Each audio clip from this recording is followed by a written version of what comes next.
আসসালামু আলাইকুম প্রিয় শিক্ষার্থীবৃন্দ, শুভেচ্ছা ও স্নেহ রইল। আশা করি সবাই ভালো, সুস্থ এবং নিরাপদে আছেন। আলহামদুলিল্লাহ, আমিও ভালো আছি। আজ আমরা নবম শ্রেণীর গণিত বিষয়ে তোমাদের নির্ধারিত কাজ বা অ্যাসাইনমেন্ট সেই সম্পর্কে আমরা কিছু ধারণা তোমাদেরকে দেব। প্রথমেই আছে তোমাদের বীজগণিতের বাস্তব সংখ্যা এবং সেট ফাংশন। সেখান থেকে সংক্ষিপ্ত প্রশ্ন আছে 4টা। প্রশ্নগুলো বোর্ডে আমি লিখে রাখছি, তোমরা একটু দেখে নাও। প্রথমে আছে 0.6 6 এর উপর একটা পৌনঃপুনিক আছে, কিন্তু 0.9 এর উপর পৌনঃপুনিক আছে, অর্থাৎ এগুলোকে বলা হয় আবৃত দশমিক। এই আবৃত দশমিক ভাঙার নিয়মটা আমি দেখা দিতেছি। নিয়ম হইতেছে যে যতগুলো সংখ্যার উপর পৌনঃপুনিক থাকবে তার জন্য প্রত্যেকটা হরের মধ্যে কতটা 9 হবে। যেহেতু একটা সংখ্যার উপর পৌনঃপুনিক আছে সুতরাং একটা 9 হবে, উপরে 6 থাকবে। গুণন এখানে একটা সংখ্যার উপর পৌনঃপুনিক আছে, এই জন্য হরে একটা 9 হবে আর উপরে 9। এটাকে ক্যালকুলেশন করলে তুমি পাইবা 2/3। এখন এটাকে যদি ভাগ করো তাহলে তুমি পাইবা 0.6666 এইভাবে আসতে থাকবে। সুতরাং এটাকে তুমি আবৃত করে দিবা, অর্থাৎ 6 এর উপর একটা পৌনঃপুনিক দিলে এটা রেজাল্ট তোমার চলে আসবে। পরে আছে যে 32 সমস্ত 37কে আবৃত দশমিক ভগ্নাংশে প্রকাশ করা। এরকম আবৃত দশমিক ভগ্নাংশে প্রকাশ করা, এটার নিয়ম হইতেছে যে প্রথমে তুমি এটাকে সমস্ত ভাঙাইবা। সমস্ত ভাঙানোর 32 আর 37 গুণ করবা, গুণ করে 21 যোগ করবা, এতে তুমি পাইবা 1205। এটাকে যদি তুমি ভাগ করো, 1205 কে যদি তুমি ভাগ করো 37 দিয়ে, তাহলে তুমি পাইবা 32.567 অর্থাৎ এইভাবে তোমার আসতেছে। তাহলে সংখ্যাগুলো কি আসতেছে বারবার একই সংখ্যা 567 সুতরাং এদিকে তুমি আবৃত করে দিবা, অর্থাৎ 32.567। এই তিনটার উপর পৌনঃপুনিক করে দিবা। তিনটার মধ্যে পৌনঃপুনিক দেওয়া লাগে না, প্রথমটা শেষটার মধ্যে দিলে আমরা ধরে নিই যে তিনটার মধ্যে পৌনঃপুনিক আছে। 3 নম্বর প্রশ্ন আছে n সমান 2p - 3 p সদস্য n এবং n স্কয়ার কে 4 দ্বারা ভাগ করলে ভাগশেষ কত হয়। তো প্রথমে তুমি এটাকে বর্গ করে নিবা। এটাকে বর্গ করলে আমরা পাবো n স্কয়ার, এটাকে বর্গ করলে আমরা পাবো 4p square minus 12p plus 9। এটাকে যদি আমরা 4p square minus 12p plus 8 plus 1, তাহলে এই তিনটা থেকে আমরা 4 কমন নিতে পারি। আমরা যদি 4 কমন নিই তাহলে আমরা পাবো p square minus 3p plus 2 plus 1। যেহেতু এই সংখ্যাটার সাথে অর্থাৎ p square minus 3p plus 2 এই সংখ্যাটার সাথে যেহেতু 4 গুণিতক আছে, সুতরাং এই সংখ্যাটা 4 দ্বারা অবশ্যই বিভাজ্য। তাহলে এই সংখ্যাটা যদি 4 দ্বারা বিভাজ্য হয় তাহলে অবশিষ্ট 1। তাহলে আমরা পাইতেছি এখানে ভাগশেষ 1। পরবর্তী 4 নম্বর সংক্ষিপ্ত প্রশ্ন আছে u। আমরা জানি u এর সার্বিক সেট। এখানে আছে সদস্য, a এর আছে 3টা সদস্য, b এর আছে 3টা সদস্য, হলে a প্রাইম ইন্টারসেকশন b কত। তাহলে প্রথমে আমরা a প্রাইম এটা আমরা বের করে নেব। a প্রাইম যদি আমরা বের করতে চাই তাহলে a প্রাইম সমান আমরা জানি সার্বিক সেট থেকে এই সেটের উপাদানগুলো বাদ যাবে। তো সার্বিক সেটের উপাদানগুলো আমরা লিখব যে 2 3 5 6 আর 7 9। এখান থেকে আমরা বাদ দেব এর উপাদান হচ্ছে 2 4 6। এখান থেকে আমরা বাদ দিলে আমরা পাবো 2 4 6 বাদ দিলে থাকে আমাদের 3 5 আর 7 9। তারপরে এটার সাথে b ইন্টারসেকশন করে দেব আমরা। এই প্রাইম আমরা পেলাম যে 2 3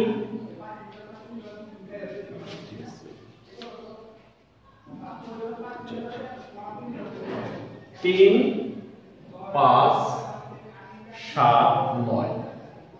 এটার সাথে ইন্টারসেকশন আমরা করতেছি 2 4 6 3 5 7 সরি এটা হলো 3 5 7। তো এটার সাথে যদি আমরা 3 5 7 করি তাহলে আমরা রেজাল্টটা পাইতেছি কত। কমন আছে কি আমাদের 3 5 7।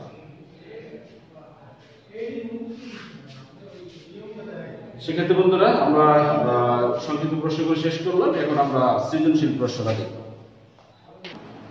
প্রিয় শিক্ষার্থীবৃন্দ, আমরা এখন সৃজনশীল 1 অঙ্কটি করব। সৃজনশীল 1 এর প্রথম প্রশ্ন হচ্ছে যে x সদস্য n যেন x² > 3 এবং x³ <= 30, এটাকে তালিকা পদ্ধতি প্রকাশ করতে হবে। তো এখানে n হচ্ছে স্বাভাবিক সংখ্যা। আমরা জানি স্বাভাবিক সংখ্যা হচ্ছে 1 থেকে শুরু করে অসীম পর্যন্ত, অর্থাৎ স্বাভাবিক সংখ্যার সেটকে আমরা এভাবে প্রকাশ করতে পারি n সমান 1 2 3 4 5 6 ইত্যাদি, এগুলো সবই স্বাভাবিক সংখ্যা। তো x সমান 1 হলে x² সমান 1 is not greater than 3, x³ সমান 1, এটা less than 30 হতে পারে, less than equal 30, x সমান 2 হলে x² সমান 4 is greater than 3, এবং x³ অর্থাৎ 2 কে যদি আমরা কিউব করি 8, এটা আছে তোমার 30 এর ছোট। তারপরে x সমান 3 হলে x² সমান 9, এটাও 3 এর চেয়ে বড়, এবং x³ এটা হচ্ছে তোমার 3 কে কিউব করলে 27, এটাও আমার 30 এর চেয়ে ছোট আছে।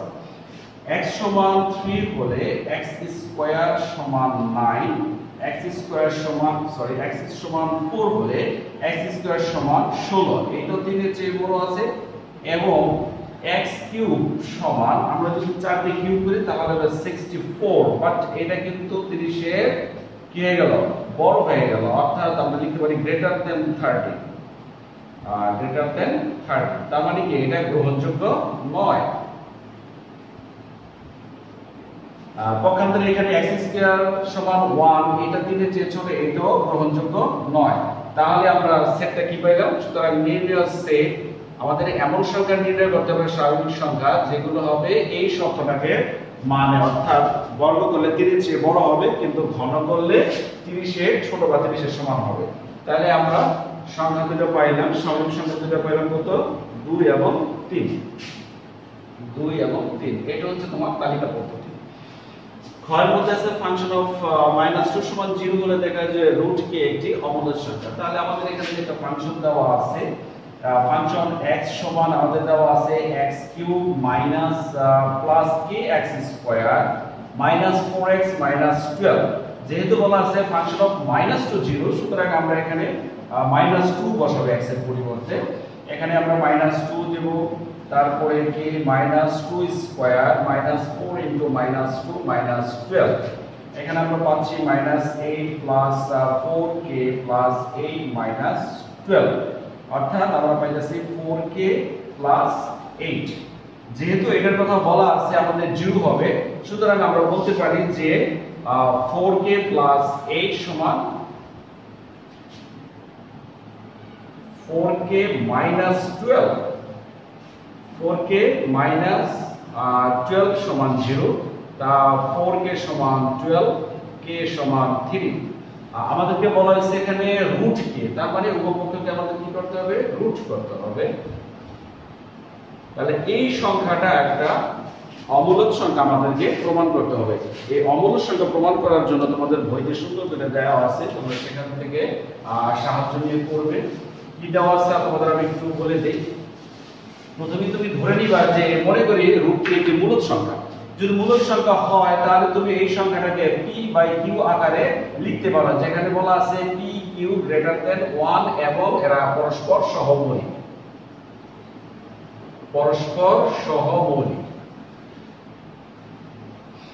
উভয়পক্ষের বর্গ করব, বর্গ করলে এখানে 3 হবে, এখানে হবে p² / q² 3q সমান p² / q, অর্থাৎ উভয়পক্ষকে আমরা q দ্বারা গুণ করছি, এরকম একটা রাশি পাবে। তো এই সমীকরণ থেকে এখানে স্পষ্টত 3q একটি পূর্ণ সংখ্যা, স্পষ্টত একটি পূর্ণ সংখ্যা। পক্ষান্তরে p² এবং q এটি পূর্ণ সংখ্যা নয়, কারণ p² এবং q হচ্ছে সহমৌলিক, সুতরাং এটা একটা ভগ্নাংশ, এটা পূর্ণ সংখ্যা, সুতরাং এই দুটো পরস্পর সমান হতে পারে না। তাহলে তুমি লিখতে পারো যে 3q is not equal p² q। তার মানে আমরা বলে দিতে পারি যে √3p সমান p/q আকারে কোনো সংখ্যা হতে পারে না। এইটার আকারে কোনো সংখ্যা হতে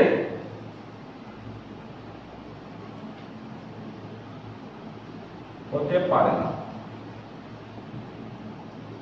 অর্থাৎ √3 is not equal p/q, এই আকারে কোনো সংখ্যা নয়। অর্থাৎ √3 is not equal P by Q আকারে সংখ্যা হতে পারে না, যেহেতু সংখ্যা হতে পারে সুতরাং √3 একটি অমূলদ সংখ্যা। এটা বই থেকে আরো সুন্দর ভাবে আছে, আমি জাস্ট সংক্ষিপ্ত মতে বুঝিয়ে দিলাম, তোমরা বই থেকে আরেকটু পড়াশোনা করবে, পড়াশোনা করে এটাকে ভালো করে আয়ত্ত করবে। পরবর্তী প্রশ্ন হচ্ছে আমাদের প্রমাণ করো যে GA স্কয়ার সমান g অফ ইনভার্স 2। অর্থাৎ এটা আরো সহজ, এখানে আমাদের GA দেওয়া আছে, এটার মধ্যে a এর পরিবর্তে a স্কয়ার বসাই দিবা, এটা একটা মান পাইবা, আর রাইট হ্যান্ড সাইডে a এর পরিবর্তে a ইনভার্স 2 বসাই দিবা, এটা একটা মান পাবো, দুইটা মান পরস্পর সমান হবে। আশা করি এটা তোমরা পারবা। আমরা পরবর্তী পরিমিতির সৃজনশীলতা দেখব। প্রিয় শিক্ষার্থীবৃন্দ, আমরা পরিমিতিতে চলে আসি। সৃজনশীল এটা আমরা দুই করতে পারি।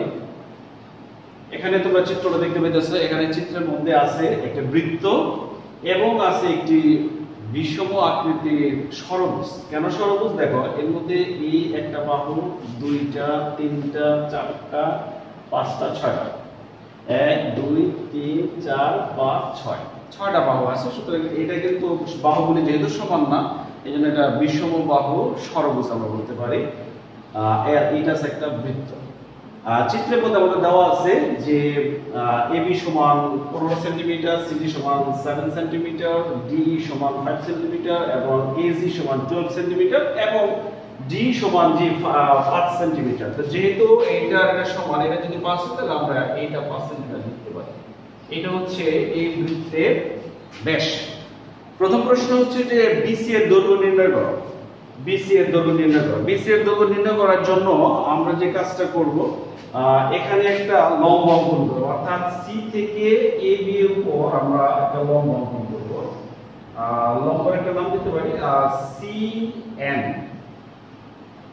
অর্থাৎ C হতে আমরা AB এর উপর CN লম্ব অঙ্কন করি। এখানে আমরা আরেকটা লম্ব অঙ্কন করব, সেটা হচ্ছে যে D হতে AG এর উপর আমরা একটা লম্ব অঙ্কন করব, সেটার নাম দেব আমরা DM। এখন দেখো এইটা যদি 5 সেন্টিমিটার হয় তাহলে এই অংশটাও 5 সেন্টিমিটার, আর AG 12 সেন্টিমিটার যদি হয়, এটা যদি 5 হয় তাহলে এই AM অংশটা হলো 7 সেন্টিমিটার। তাহলে AM যদি 7 সেন্টিমিটার হয় তাহলে CN এইটাও হবে আমাদের 7 সেন্টিমিটার। আর এখানে আছে আমাদের AB সমান 15 সেন্টিমিটার, বাট এখান থেকে এই পর্যন্ত লম্বাকার ফলে এখানে আমরা পেতেছি এখানে আছে 7 সেন্টিমিটার, এখানে আছে 5 সেন্টিমিটার। তাহলে 5 আর 7 12, তার মানে AM এতটুকু হলো 12 সেন্টিমিটার। তাহলে N দিতেছে আমাদের 3 সেন্টিমিটার,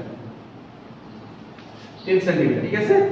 এখন BC এর দৈর্ঘ্য খুব সহজে আমরা বের করতে পারি, যেহেতু আমরা লম্ব অঙ্কন করছি, সুতরাং এটা একটা সমকোণী ত্রিভুজ। সমকোণী ত্রিভুজের ক্ষেত্রে আমরা পিথাগোরাসের উপপাদ্য প্রয়োগ করে এটা সহজে বের করতে পারি। তোমরা সহজে বের করে নিবা যে অতিভুজ স্কয়ার সমান এখানে লম্ব স্কয়ার প্লাস ভূমি স্কয়ার, এখানে মান বসায় দিবা, তাহলে তুমি এটা রেজাল্ট পেয়ে যাবে। তাহলে আমাদের প্রশ্ন ছিল BC এর দৈর্ঘ্য নির্ণয় করতে, সুতরাং BC এর দৈর্ঘ্য মান বসা পরে বর্গমূল করে দিবে, আমরা এটার অংশ পেয়ে যাব। পরে আছে যে অর্ধ পরিসীমা, অর্থাৎ EFG এই বৃত্তের অর্ধ পরিসীমা নির্ণয় করো। তো এখানে আমাদের বৃত্তের ব্যাস আছে, বৃত্তের ব্যাসার্ধ আমরা নির্ণয় করব। ব্যাসার্ধ আর সমান আমরা লিখব 5/2 সমান 2.5 সেন্টিমিটার। বৃত্তের পরিধির সূত্র আমাদের জানা আছে, পরিধির সূত্র হচ্ছে 2πr। এখানে আমরা মান বসাবো, অর্থাৎ 2 * π এর মান বসাবো 1416, আর এর মান বসাবো 2.5। যে রেজাল্ট হবে সেটাকে যদি আমরা অর্ধেক করি, যেহেতু বলা আছে আমাদের অর্ধবৃত্তের পরিধি নির্ণয় করো, তাহলে এই রেজাল্টকে আমরা কি করব, পরে দুইটা ভাগ করে দেব। ভাগ করলে আমরা কি পাবো, অর্ধবৃত্তের পরিসীমা পেয়ে যাব।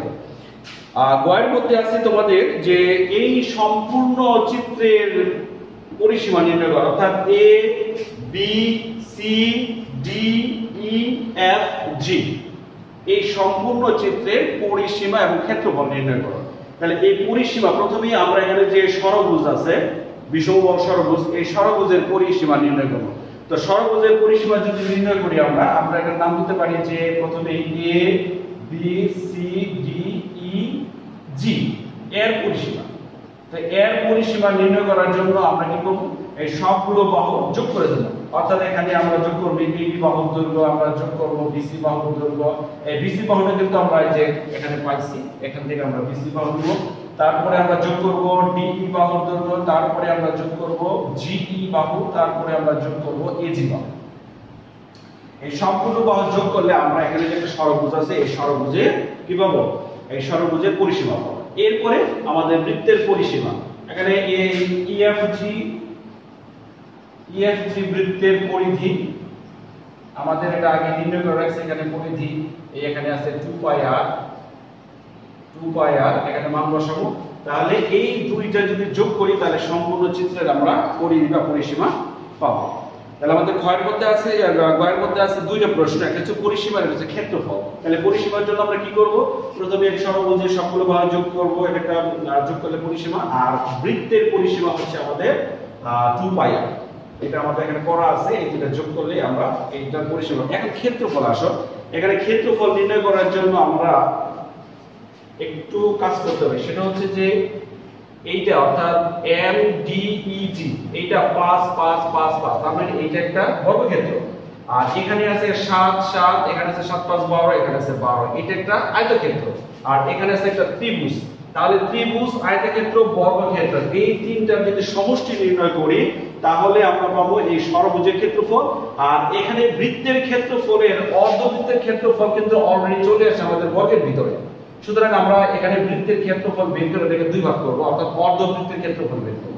এই দুটো ক্ষেত্রফল যোগ করলে আমরা পেয়ে যাব সম্পূর্ণ চিত্রের ক্ষেত্রফল। তাহলে আমরা কি বের করব? প্রথমে বের করব GMDE, এই বর্গের ক্ষেত্রফল। বর্গের ক্ষেত্রফলের সূত্র আমাদের জানা আছে 5 স্কয়ার, অর্থাৎ বর্গের বাহুর স্কয়ার। তারপরে আয়তক্ষেত্র MANC, এটা হচ্ছে আয়তক্ষেত্র। আয়তক্ষেত্রের ক্ষেত্রফলের সূত্র তোমরা জানো, দৈর্ঘ্য গুণন প্রস্থ, এটা ক্ষেত্রফল নির্ণয় করবা। এবং ত্রিভুজের ক্ষেত্রফল হাফ ইনটু ভূমি ইনটু উচ্চতা। এই তিনটার ক্ষেত্রফল আমরা বের করে যোগ করব। আর এখানে বৃত্তের ক্ষেত্রফলের অর্ধের ক্ষেত্রফল যেটা এখানে চলে আসছে, আমরা বৃত্তের ক্ষেত্রফলের সূত্র আমাদের জানা আছে পাইআর স্কয়ার। এটাকে যদি আমরা দুইটা ভাগ করি তাহলে অর্ধবৃত্তের ক্ষেত্রফল, এই ক্ষেত্রফলের সাথে ক্ষেত্রফল আমরা যোগ করে দিলেই সম্পূর্ণ অর্থাৎ ABCDEFG এর ক্ষেত্রফল পেয়ে যাব। আশা করি বুঝতে পারছো। আমরা পরের সৃজনশীলটা এখন আলোচনা করব। প্রিয় শিক্ষার্থীবৃন্দ, আমরা সৃজনশীল 3-এর পরিমিতির দ্বিতীয় চিত্রে চলে আসছি।